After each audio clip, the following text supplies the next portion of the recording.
Hey everybody, this is Robert London from my garage workshop in Durham, North Carolina. Wanted to make another machinery review, and this is my Cutech 13-inch portable planer. I've had this for about a year. Wanted to give it a pretty thorough review if you guys were considering it, go over some good points and bad points, and do a little performance fire up on finish quality. This machine does have the upgraded spiral system on it. I detest straight blades mainly because I just hate fiddling around with them. Other woodworkers love them, me not so much. So getting something that has set knives that I don't have to worry about tweaking them. This machine does not have a true spiral or helical system. It has those 26 individual knives that are already preset. So all you have to do is turn them in order to get a fresh edge. I did get the upgraded carbide tips on them, and also this is the machine that has the snipe lock system. So in their product lineup, I think this is more of the top of the line, or is the top of the line machine, and it was around $650. They had a promotion with free shipping on there, so overall bang for the buck. Got to rate it pretty high. I was considering the DeWalt, which is kind of the gold standard for a lot of people. That's going to be close to $600. And that machine does not have a spiral system on it. You have the old school straight knives, and you're going to have to spend close to $400 to get the bird cutter head. So then you're up to about $1,000, and I just didn't want to spend that amount of money. So something like this in the $650 to $700 range is where I wanted to be. A couple other machines that are coming out. I see Grizzly, and I think Oliver Tools has a new machine that has a true 36 cutter head system on it with the bird system, and they're around $750, $800. So definitely some competition for the DeWalt. And if I wouldn't have got this machine, I might have picked up one of those. As you can see, I did heavily modify this with a custom cart. Most of these lunchbox planers are pretty annoying because these beds, it's a portable planer and they're not going to stay straight. So I looked on the YouTube for what other woodworkers have done to make myself a more substantial cart. And this has made this planer much more pleasurable to use, to have these long in-feed and out-feed beds. I can do longer slabs. I've been making some farmhouse tables and just some other projects on the side. And to be able to have much more support, it is well worth the time that I took to make this cart. Also, I could use it a little clamps, a little storage on the bottom. So if you have the time to make yourself a cart, to be able to put some more support, this is simply a piece of MDF that I have screwed down here. Tried to level off as much as possible, and it has made this machine much more pleasurable to use. The dust collection system on lunchbox planers, it's always going to be about average, and that's the case here. Not great, but acceptable.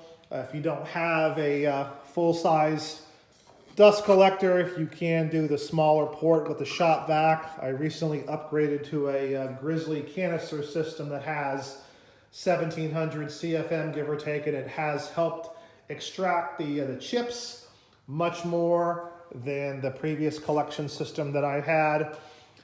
These lunchbox planers are kind of cool because they have a little depth indicator here, so you can just kind of gauge how much meat you're taking off here, and that's pretty handy. This is a 15 amp motor, so I just have it plugged into my 15 amp circuit at the house here. Hasn't tripped the breaker yet, and it's never failed to start.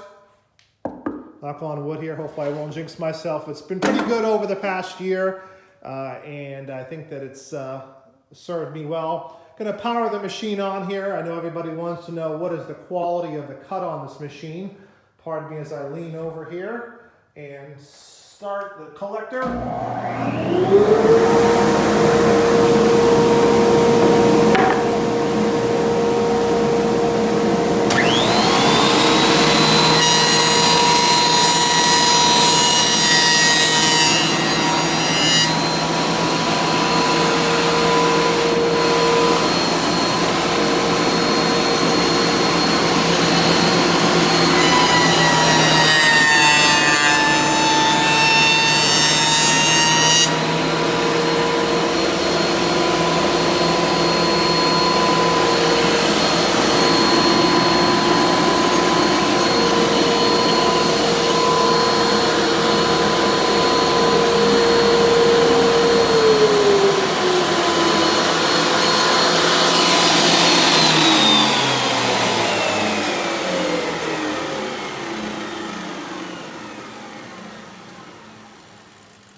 And of course, everybody wants to know on planers, what is the quality of the cut? And I must say that for something that's not a true spiral or helical head, it has done a pretty good job with how smooth the surface is. Because these are individual knives, you will see some slight ridging here, but it's very minimal.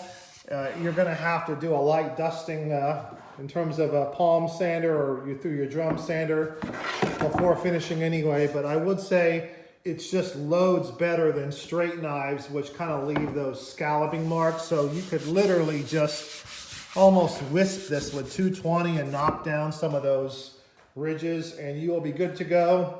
I didn't engage, well, actually I did engage the snipe lock there. So sometimes the snipe lock, it doesn't work perfectly. You will have a little bit, but for a lunchbox planer, a little bit of snipe is going to be expected. But once again, you can knock that down with a little 220 sandpaper and be good to go.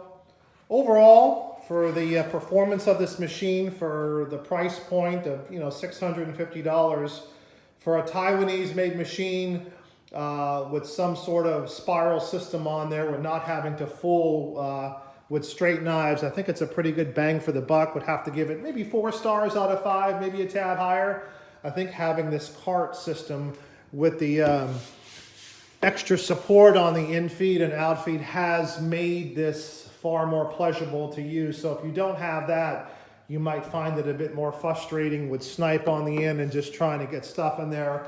But if you have the time, building some more support, I think will give you a far more enjoyable experience.